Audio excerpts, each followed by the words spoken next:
தந்தையின் இன்று வரவேற்பது கல்பனா. தமிழகத்தை உலுக்கிய ஆம்ஸ்ட்ராங் படுகொலை, உடலை வாங்க மறுத்து கட்சியினர் ஆர்ப்பாட்டம் என பரபரப்புகள் நிறைந்த நாள் இன்று. முதலில் ரீபோஸ்ட் மேட்ரஸஸ் வழங்கும் தலைப்புச் செய்திகள்.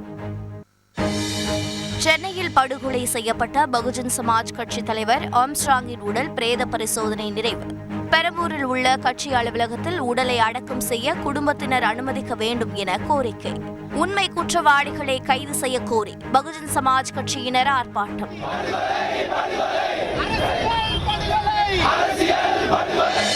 ஆம்ஸ்ட்ராங் படுகொலை தொடர்பாக பிரபல ரவுடி ஆற்காடு சுரேஷின் தம்பி உட்பட 8 பேர் கைது. ஆற்காடு சுரேஷை கொன்ற குற்றவாளிகளுக்கு உதவியதால் திட்டமிட்டு தீர்த்து கட்டியதாக பரபரப்பு வாக்குமூலம். ஆம்ஸ்ட்ராங் படுகொலையில் அரசியல் பின்னணி இல்லை, உயிருக்கு அச்சுறுத்தல் இருப்பதாக காவல்துறைக்கு எந்த தகவலும் வரவில்லை என சென்னை காவல் ஆணையர் சந்தீப் ராய் ரத்தோர் பேட்டி. தேர்தல் முடிந்ததும் ஆம்ஸ்ட்ராங் தனது துப்பாக்கியை திரும்ப பெற்றுக் கொண்டதாகவும் விளக்கம். ஆம்ஸ்ட்ராங் படுகொலைக்கு பகுஜன் சமாஜ் கட்சி தலைவர் மாயாவதி கடும் கண்டனம். இறுதி அஞ்சலி செலுத்த நாளை சென்னை வர உள்ளதாக அறிவிப்பு. தொண்டர்கள் அமைதி காக்க வேண்டும் எனவும் கோரிக்கை. ஆம்ஸ்ட்ராங்கின் கொலை ஒட்டுமொத்த தேசத்தையும் கோபத்தில் ஆழ்த்தியுள்ளதாக பாஜக தேசிய தலைவர் JB நட்டா கண்டனம்.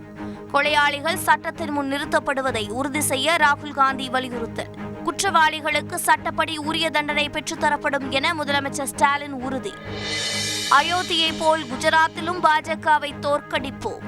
அகமதாபாத்தில் காங்கிரஸ் நிர்வாகிகள் மத்தியில் ராகுல் காந்தி இன்று சவால். நாளை மறுநாள் மணிப்பூர் செல்வதாகவும் அறிவிப்பு. மத்திய பொது பட்ஜெட்டை வரும் 23ஆம் தேதி நாடாளுமன்றத்தில் தாக்கல் செய்கிறார் நிதியமைச்சர் நிர்மலா சீதாராமன். பட்ஜெட் கூட்டத்தொடர் ஜூலை 22 முதல் ஆகஸ்ட் 12 வரை நடைபெறும் என இன்று அறிவிப்பு. பகுஜன் சமாஜ் கட்சியின் தமிழக தலைவர் ஆம்ஸ்ட்ராங் வெட்டி படுகொலை செய்யப்பட்ட சம்பவம் பெரும் அதிர்வலைகளை ஏற்படுத்தியுள்ளது.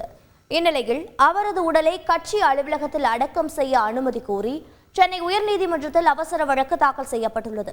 செய்தியாளர்கள் தாயுமானவன் நிர்மல் வழங்கிய தகவல்கள் இவை. பகுஜன் சமாஜ் கட்சியின் தமிழக தலைவரும் வழக்கறிஞருமான ஆம்ஸ்ட்ராங் நேற்று மாலை சென்னை பெரம்பூரில் அவரது வீட்டின் அருகே தனது ஆதரவாளர்களுடன் நின்று பேசிக் கொண்டிருந்தார். அப்போது உணவு டெலிவரி ஊழியர்கள் போல் இருசக்கர வாகனங்களில் வந்த கொலையாளிகள் ஆம்ஸ்ட்ராங்கை கத்தியால் சரமரியாக வெட்டினர். இதனை தடுக்க முயன்ற அவரது ஆதரவாளர்கள் 2 பேர் மீதும் தாக்குதல் நடத்தப்பட்டிருக்கிறது. உடனடியாக அங்கிருந்து புறப்பட்ட கொலையாளிகள் இருசக்கர வாகனங்களில் வேகமாக தப்பிச் சென்றனர்.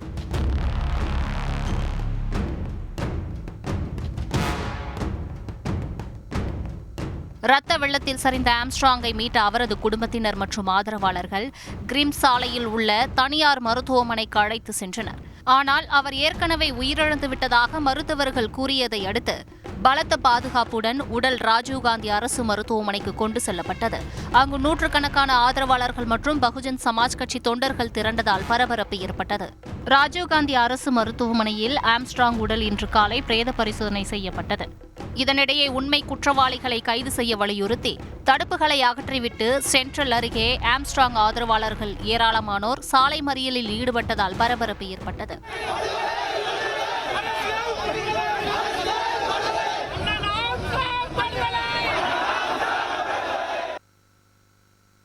படுகொலை செய்யப்பட்ட ஆம்ஸ்ட்ராங் உடலை பெற்றுக்கொள்ள உறவினர்கள் மறுப்பதால் ராஜீவ்காந்தி அரசு மருத்துவமனை வளாகத்தில் தொடர்ந்து பரபரப்பான சூழல் நிலவி வருகிறது. இதுகுறித்த அண்மை தகவலோடு செய்தியாளர் தாயுமானவன் இணைந்துள்ளார். தாயுமானவன், ஆம்ஸ்ட்ராங் குடும்பத்தினரின் கோரிக்கை என்ன? மாநகராட்சி தரப்பில் என்ன விளக்கம் அளிக்கப்பட்டுள்ளது? படுகொலை செய்யப்பட்ட ஆம்ஸ்ட்ராங் அவர்களுடைய உடலானது அரசு ராஜீவ்காந்தி மருத்துவமனையில் இன்று காலை பிரேத பரிசோதனை நிறைவு பெற்று எம்பார்மிங் செய்யப்பட்டு உறவினர்களிடம் ஒப்படைக்க தயார் நிலையில் வைக்கப்பட்டிருக்கிறது. பல்வேறு அரசியல் கட்சி தலைவர்கள் நேரில் வருகை தந்து உயிரிழந்த ஆம்ஸ்ட்ராங்கிற்கு அஞ்சலி செலுத்தி வருகிறார்கள். இது ஒருபுறம் இருக்க, இங்கு இருக்கக்கூடிய தொண்டர்களுடைய மற்றும் குடும்பத்தினரோட கோரிக்கை என்பது 2 கோரிக்கைகள் முன்வைக்கப்படுகிறது.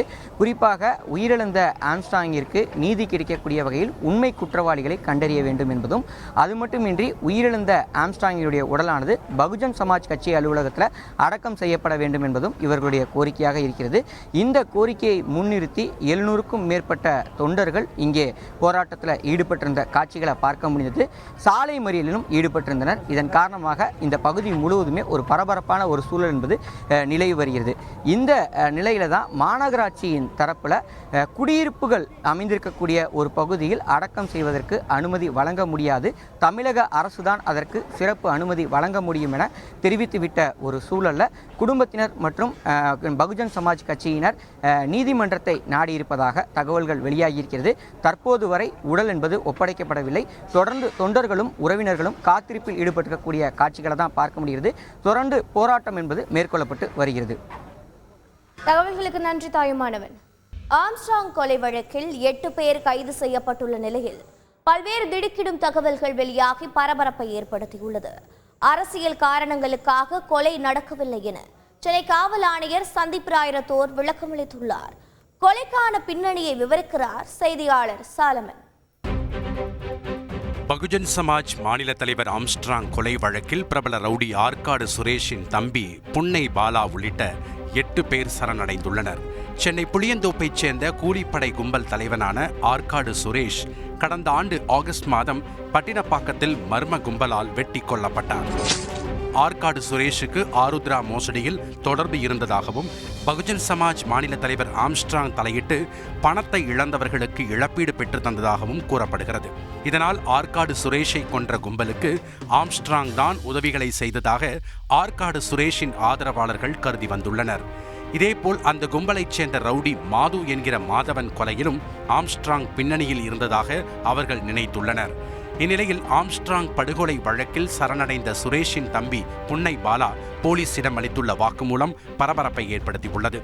தனது அண்ணன் சுரேஷின் பிறந்த நாளான நேற்றைய தினத்திற்குள் ஆம்ஸ்ட்ராங்கை கொல்ல திட்டமிட்ட புன்னை பாலா அதனை கூட்டாளிகளுடன் சேர்ந்து செய்து முடித்திருக்கிறார். இதற்கு பெரம்பூர் பகுதியைச் சேர்ந்த ஆட்டோ ஓட்டுநரும் சரித்திர பதிவேடு குற்றவாளியான திருமலை என்பவரும் ஆம்ஸ்ட்ராங் வீட்டிற்கு அருகில் ஆட்டோவை நிறுத்துவது போல் கடந்த 1 வார காலமாக நோட்டமிட்டு திட்டம் தீட்டி தந்திருக்கிறார். இதனிடையே அரசியல் காரணங்களுக்காக கொலை நடக்கவில்லை என சென்னை காவல் ஆணையர் சந்தீப் ராய் ரத்தோர் விளக்கமளித்துள்ளார். இது பொலிட்டிக்கல் மோட்டிவ் இல்லை, அரசியல் மோட்டிவ் வரது சான்ஸ் ரொம்ப கம்மி இருக்கு. அவருடைய ஆரம்பத்தில் அரசியல் லைஃப்பில் வந்த பிறகு சில சமயத்தில் அவருக்கு பிரச்சனை இருந்தது. That was political. சம்டைம் வேறு குரூப் தகராறு இருந்தது. ஸோ அதில் மேக்சிமம் நம்ம அந்த ஆங்கிள் தான் விசாரிச்சுட்டு இருக்கிறோம். புலன் விசாரணை நடைபெற்று வருவதால் மேலும் சில குற்றவாளிகள் கைது செய்யப்படுவார்கள் எனவும் அவர் தெரிவித்துள்ளார். செய்தியாளர் சாலமன் வழங்கும் கூடுதல் தகவல். சிசிடிவி காட்சியில் அதிகப்படியான நபர்கள் தப்பி செல்வது போன்று போலீசாருக்கு தெரிய வருவதால் அந்த சிசிடிவி காட்சியில் பதிவான முக அடையாளங்களை வைத்து மற்ற நபர்களை தீவிரமாக தேடும் பணியில் போலீசார் ஈடுபட்டு வருகின்றனர். குறிப்பாக இந்த வழக்கில் சம்பந்தப்பட்ட அனைவரையும் கைது செய்யும் பணியில் போலீசார் தீவிரமாக ஈடுபட்டு வருவதாகவும் தென் மாவட்டங்களை சேர்ந்த குற்றவாளிகள் இதில் ஈடுபட்டிருப்பதாக அவரது ஆதரவாளர்கள் குற்றஞ்சாட்டி வருவதால் அது குறித்தும் போலீசார் விசாரணை மேற்கொண்டு வருவதாக தகவல் தெரிவிக்கப்பட்டுள்ளது. கல்பனா. நன்றி சாலமன். படுகொலை செய்யப்பட்ட ஆம்ஸ்ட்ராங் தற்காப்புக்காக 20 லட்சம் ரூபாய் மதிப்பிலான இட்டலி தயாரிப்பு துப்பாக்கி வைத்திருந்தது தெரிய வந்துள்ளது. இருந்தபோதும் குற்றவாளிகள் அவரை சமயம் பார்த்து கொலை செய்துள்ளனர். இது பற்றிய தகவல்களை விவரிக்கிறது பின்வரும் தொகுப்பு. படுகொலை செய்யப்பட்ட பகுஜன் சமாஜ் கட்சியின் மாநில தலைவர் ஆம்ஸ்ட்ராங் தனது தற்காப்புக்காக உரிமம் பெற்று துப்பாக்கி வைத்திருந்திருக்கிறார். பிரீட்டா டாம்கேட் ஐநாக்ஸ் 3032 ரக இட்டலி தயாரிப்பு துப்பாக்கி வைத்திருந்த அவர் அதற்கான அகில இந்திய உரிமமும் பெற்றுள்ளார். 2027ஆம் ஆண்டு வரை இந்த துப்பாக்கியை பயன்படுத்த அவரிடம் உரிமம் இருந்துள்ளது. 20 லட்சம் ரூபாய் மதிப்பிலான இந்த துப்பாக்கி வெறும் 400 கிராம் எடை மட்டுமே கொண்டதாகும். அதனை வைத்து 9 ரவுண்டுகள் வரை குண்டுகளை சுட முடியும் என தெரிவிக்கப்பட்டுள்ளது. தேர்தல் நடத்தை விதி காரணமாக துப்பாக்கியை போலீசாரிடம் ஒப்படைத்த ஆம்ஸ்ட்ராங் கடந்த ஜூன் 13ஆம் தேதிதான் திரும்ப பெற்றுள்ளார். இது குறித்து சென்னை காவல் ஆணையர் சந்தீப் ராய் ரத்தோர் கூறுகையில், மார்ச் மாதத்தில் நம்ம மாடல் கோட் கண்டக்ட் இருக்கும்போது அண்ணா ஆர்மரி மவுண்ட் ரோல சரண் பண்ணாரா. பட் 13ஆம் தேதி எலெக்ஷன் முடிச்ச அப்புறம் அவர் வாங்கிட்டார். ஸோ அந்த வெப்பன் அவருடைய பொசிஷன்ல இருக்கு. ஆனால் வெளியே செல்லும் போது பாதுகாப்புக்காக துப்பாக்கியை கொண்டு செல்வதை வழக்கமாக கொண்டிருந்த அவர் வீட்டில் இருக்கும் போது கையில் வைத்திருப்பதில்லை. இது தெரிந்தே வீட்டு வாசலில் நின்று பேசிக் கொண்டிருந்த ஆம்ஸ்ட்ராங்கை கொலையாளிகள் தைரியமாக நெருங்கியுள்ளனர். ஒருவேளை அவர் துப்பாக்கியை எடுத்துவிட்டால் அதனை சமாளிக்க கொலையாளிகள் நாட்டு வெடிகுண்டுகளை தயாராக வைத்திருந்ததாக விசாரணையில் தெரிய வந்துள்ளது. ஆம்ஸ்ட்ராங் படுகொலை சம்பவத்திற்கு பாஜக தேசிய தலைவர் ஜே.பி. நட்டா, காங்கிரஸ் எம்பி ராகுல் காந்தி உள்ளிட்ட பல்வேறு அரசியல் கட்சித் தலைவர்கள் கடும் கண்டனம் தெரிவித்துள்ளனர். இதனிடையே இறுதி அஞ்சலி செலுத்த பகுஜன் சமாஜ் கட்சி தலைவர் மாயாவதி நாளை தமிழகம் வருகை தருகிறார். செய்தியாளர் சசிதரன் வழங்கிய தகவல்களை இந்த தொகுப்பில் பார்க்கலாம். பகுஜன் சமாஜ் கட்சியின் மாநில தலைவர் ஆம்ஸ்ட்ராங் படுகொலை செய்யப்பட்ட சம்பவம் பேரதிர்ச்சியையும் பெரும் வருத்தத்தையும் அளிப்பதாக தெரிவித்துள்ள முதலமைச்சர் ஸ்டாலின், வழக்கை விரைவாக நடத்தி குற்றவாளிகளுக்கு சட்டப்படி உரிய தண்டனை பெற்றுத்தர காவல்துறை அதிகாரிகளுக்கு உத்தரவிட்டுள்ளதாக கூறியுள்ளார். ஆம்ஸ்ட்ராங்கின் குடும்பத்தினருக்கு இரங்கல் கூறியுள்ள மக்களவை எதிர்க்கட்சித் தலைவர் ராகுல் காந்தி, குற்றவாளிகள் விரைவில் நீதியின் முன் நிறுத்தப்படுவதை அரசு உறுதி செய்யும் என நம்புவதாக குறிப்பிட்டுள்ளார். தமிழகத்தில் காவல்துறை, அரசு, சட்டம் என எதன் மீதும் அச்சமற்ற நிலையில் தொடர்ச்சியாக குற்றங்கள் நடைபெறுவதாக எதிர்க்கட்சித் தலைவர் எடப்பாடி பழனிசாமி குற்றம் சாட்டியுள்ளார். ஆம்ஸ்ட்ராங் படுகொலைக்கு கடும் கண்டனம் தெரிவித்துள்ள தமிழக வெற்றிக் கழக தலைவர் விஜய், கொடூர குற்ற சம்பவங்கள் இனி நடைபெறாமல் தடுக்க வேண்டும் என அரசுக்கு வலியுறுத்தியுள்ளார். திமுகவின் 3 ஆண்டு ஆட்சியில் தொடர் கொலைகள் அரங்கேறி வருவதாக பாஜக மாநில தலைவர் அண்ணாமலை கண்டனம் தெரிவித்துள்ளார். இதேபோல் பாமக தலைவர் அன்புமணி ராமதாஸ், நாம் தமிழர் ஒருங்கிணைப்பாளர் சீமான், தமாக தலைவர் ஜி.கே. வாசன் உள்ளிட்டோர் ஆம்ஸ்ட்ராங் கொலைக்கு கண்டனம் தெரிவித்துள்ளனர். ராஜீவ்காந்தி அரசு மருத்துவமனையில் ஆம்ஸ்ட்ராங் உடலுக்கு கண்ணீர் மல்க அஞ்சலி செலுத்திய பின் செய்தியாளர்களிடம் பேசிய விசிக தலைவர் திருமாவளவன், உண்மையான குற்றவாளிகளை கைது செய்ய அரசு நடவடிக்கை எடுக்க வேண்டும் என வலியுறுத்தினார். இப்போது சரணடைந்திருப்பவர்கள் உண்மையான குற்றவாளிகள் இல்லை. அந்த கொலையில் சம்பந்தப்பட்டவர்கள், அவர்களை தூண்டிவிட்டவர்கள் அனைவரும் கைது செய்யப்பட வேண்டும். கோழைகள் பின்புறமாக வந்து ஆம்ஸ்ட்ராங்கை தாக்கியிருப்பதாக தமிழக காங்கிரஸ் தலைவர் செல்வ பெருந்தகை கூறியுள்ளார். அவர் 1000 பேர் வந்தாலும் சமாளிக்கக்கூடியவர். கோழைகள் பின்புறமாக வந்து அவரை தாக்கி இருக்கிறார்கள். நேரடியாக வந்தால் அவரை யாரும் சமாளிக்க முடியாது. அவருக்கு எல்லா பயிற்சியும் எடுத்தவர்.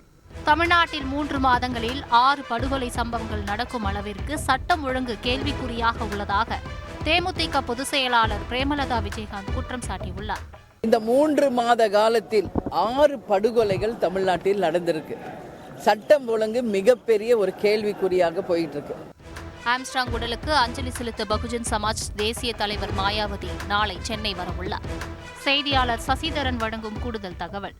மறைந்த ஆம்ஸ்ட்ராங் அவர்களின் உடல் நாளை நல்லடக்கம் செய்யப்பட உள்ள நிலையில் அவரின் இறுதி அஞ்சலி செலுத்துவதற்காக தேசிய தலைவர் மாயாவதி நாளை சென்னை வருகிறார். காலை 9:30 மணியளவில் டெல்லியில் இருந்து சிறப்பு விமானம் மூலம் சென்னை வரும் அவர் அங்கிருந்து சாலை மார்க்கமாக பெரம்பூர் பந்தர் கார்டன் பள்ளிக்கு வருகிறார். அங்கு இறுதி அஞ்சலி செலுத்திவிட்டு மீண்டும் விமான நிலையம் சென்று விமானம் உள்ளவாகவே டெல்லி செல்ல இருக்கிறார். கல்பனா. நன்றி சசிதரன். மத்திய பட்ஜெட் வரும் 23ஆம் தேதி நாடாளுமன்றத்தில் தாக்கல் செய்யப்படும் என மத்திய அரசு இன்று அறிவித்துள்ளது. இதனிடையே அயோத்தியை போல் குஜராத்திலும் பாஜகவை வீழ்த்துவோம் என ராகுல் காந்தி சூளுரைத்துள்ளார். தேசிய அளவில் இன்றைய முக்கிய நிகழ்வுகளை விவரிக்கிறது பின்வரும் தொகுப்பு.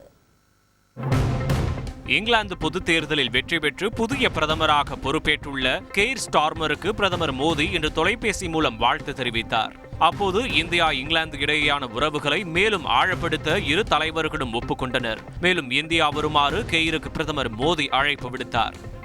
குஜராத் மாநிலத்திற்கு இன்று பயணம் மேற்கொண்ட காங்கிரஸ் தலைவர் ராகுல் காந்தி ராஜ்கோட் தீ விபத்தில் உயிரிழந்தவர்களின் குடும்பத்தினரை சந்தித்து ஆறுதல் தெரிவித்தார். முன்னதாக அகமதாபாத்தில் காங்கிரஸ் நிர்வாகிகள் மத்தியில் பேசிய அவர் அயோத்தியை போல் குஜராத்திலும் பாஜகவை தோற்கடிப்போம் என சவால் விடுத்தார். கடந்த சில தினங்களுக்கு முன் குஜராத் காங்கிரஸ் அலுவலகத்தை பாஜகவினர் சூறையாடினர். அவர்கள் காங்கிரஸ் அலுவலகத்தை எப்படி தகர்த்தார்களோ அதே போல பாஜகவின் அரசை நாங்கள் தகர்ப்போம். இதனிடையே நாளை மறுநாள் மணிப்பூர் செல்லும் ராகுல் காந்தி வன்முறையால் பாதிக்கப்பட்ட மக்களை சந்திக்க உள்ளதாக தெரிவிக்கப்பட்டுள்ளது. உத்தரப்பிரதேச மாநிலம் ஹாத்ராஸ் கூட்ட நெரிசலில் 121 பேர் பரிதாபமாக உயிரிழந்த நிலையில் தனது ஆன்மீக சொற்பொழிவு நிகழ்ச்சியில் குழப்பத்தை ஏற்படுத்தியவர்கள் தப்பிக்க முடியாது என போலே பாபா கருத்து தெரிவித்துள்ளார். போலே பாபா தலைமறைவாக உள்ள நிலையில் பாதிக்கப்பட்டவர்கள் குடும்பத்திற்கு தேவையான உதவிகளை வழங்கும்படி தனது குழுவினருக்கு அறிவுறுத்தியுள்ளார். மத்திய பொது பட்ஜெட் வரும் 23ஆம் தேதி நாடாளுமன்றத்தில் தாக்கல் செய்யப்படும் என இன்று மத்திய அரசு அறிவித்துள்ளது. செய்தியாளர் ரமேஷ்குமார் வழங்கும் கூடுதல் தகவல். மத்திய அரசின் ஆயுஷ்மான் பாரத் திட்டம் 70 வயதுக்கும் மேற்பட்டோருக்கும் விரிவுபடுத்தப்படும் என அண்மையில் குடியரசுத் தலைவர் தன்னுடைய உரையில் அறிவித்திருந்தார். எனவே மத்திய அரசு தாக்கல் செய்யப்பட உள்ள மத்திய பட்ஜெட்டில் அது குறித்த அறிவிப்பும் இடம்பெற உள்ளது. பிரதமர் கிசான் சம்மான் நிதி திட்டத்தின் கீழ் விவசாயிகளுக்கு ஆண்டுக்கு 6000 ரூபாய் நிதியுதவி வழங்கப்பட்டு வரும் நிலையில் அந்த தொகை கணிசமாக அதிகரிக்கப்படலாம் என எதிர்பார்க்கப்படுகின்றது. தனிநபர் வருமான வரி உச்சவரம்பு உயர்வு உள்ளிட்ட பல்வேறு சலுகைகளும் மத்திய பட்ஜெட்டில் இடம்பெறும் என தகவல் வெளியாகி உள்ளது. கல்பனா. நன்றி ரமேஷ்குமார். சேலத்தில் பால் கேன்களை வெல்டிங் வைத்தபோது சிலிண்டர் வெடித்து சிதறியதில் 2 பேர் படுகாயமடைந்தனர். சேலம் நெய்க்காரப்பட்டி பகுதியில் உள்ள ஆவின் பால் உற்பத்தியாளர்கள் கூட்டுறவு சங்கத்தில் பழுதடைந்த பால் கேனை வெல்டிங் வைத்துள்ளனர். அப்போது வெல்டிங் வைக்க பயன்படுத்திய சிலிண்டர் திடீரென வெடித்து சிதறியது. இதில் பணியில் ஈடுபட்டிருந்த 2 பலத்த காயமடைந்தனர். பின்னர் அப்பகுதியில் இருந்த பொதுமக்கள் ஆம்புலன்ஸ் மூலமாக மீட்டு சிகிச்சைக்காக தனியார் மருத்துவமனைக்கு அனுமதித்துள்ளனர். இந்த சம்பவம் குறித்து காவல்துறையினர் விசாரணை மேற்கொண்டு வரும் நிலையில் சிலிண்டர் வெடித்து சிதறும் சிசிடிவி காட்சிகள் வெளியாகி அதிர்ச்சியை ஏற்படுத்தியுள்ளது.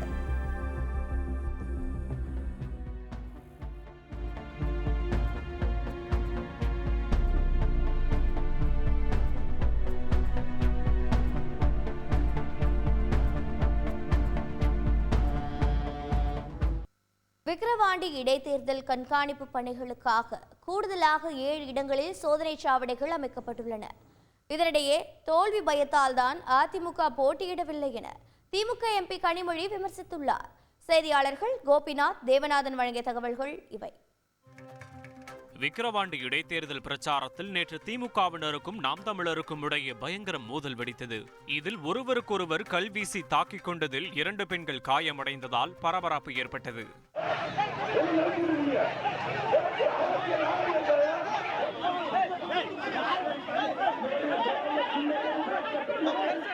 இந்நிலையில் விக்கிரவாண்டி தொகுதிக்குட்பட்ட வாக்கூர் பகுதியில் நாம் தமிழர் வேட்பாளர் அபிநயா இன்று தேர்தல் பிரச்சாரம் மேற்கொண்டார். அந்த பகுதியில் திமுகவினரும் ஆலோசனை கூட்டத்தில் ஈடுபட்டிருந்ததால் பதற்றம் நிலவியது. இதனையடுத்து நாம் தமிழர் கட்சி வேட்பாளர் அபிநயா தலையில் ஹெல்மெட் அணிந்தபடி பிரச்சாரம் மேற்கொண்டார். நீங்கள் ஆதரிக்க வேண்டிய கட்சி நாம் தமிழர் கட்சி. உங்கள் வெற்றி வேட்பாளர் தங்கை மருத்துவர் அபிநயா அவர்கள் இதோ உங்கள் இல்லம் தேடி வருகிறார். இதனிடையே தோல்வி பயத்தால் விக்கிரவாண்டி இடைத்தேர்தலில் அதிமுகவினர் போட்டியிடவில்லை என திமுக நாடாளுமன்ற உறுப்பினர் கனிமொழி விமர்சித்துள்ளார். மறுபுறம் இடைத்தேர்தல் பணிகள் தீவிரமாக நடைபெற்று வரும் சூழலில் விவிபேட் இயந்திரங்களில் சின்னம் பொருத்த பயன்படுத்தப்பட்ட மின்னணு இயந்திரங்கள் மாவட்ட ஆட்சியர் முன்னிலையில் பூட்டி சீல் வைக்கப்பட்டன. இடைத்தேர்தலை ஒட்டி சோதனை சாவடிகளில் தீவிர கண்காணிப்பு செய்யப்பட்டு வரும் நிலையில் கூடுதலாக சோதனை சாவடிகள் அமைக்கப்பட்டுள்ளன. செய்தியாளர் தேவநாதன் வழங்கும் கூடுதல் தகவல். முன்னாடி பார்த்தோம்னா விக்கிரவாண்டி தொகுதிக்குள் நுழையும் 9 இடங்களில் இந்த சோதனை சாவடிகள் அமைக்கப்பட்டு தீவிர வாகன சோதனையானது மேற்கொள்ளப்பட்டது. தற்போது மேலும் பார்த்தோம் அப்படின்னா 7 இடங்களில் இந்த சோதனை சாவடிகள் அதிகரிக்கப்பட்டிருக்கு. இதன் காரணமாக பார்த்தோம் அப்படின்னா விக்கிரவாண்டி முழுவதுமே போலீசாரின் கட்டுப்பாட்டிற்குள்ள வந்திருக்குது. இந்த பாதுகாப்பில் மத்திய துணை ராணுவ படையினரும் மற்றும் மாநில போலீசாரும் இணைந்து வருவாய்த்துறையினரும் இந்த சோதனையை தொடர்ந்து மேற்கொண்டு வருகின்றனர். கல்பனா. நேயர்களே, இத்துடன் இன்று நிறைவு பெறுகிறது. மீண்டும் நாளை சந்திப்போம். நன்றி, வணக்கம்.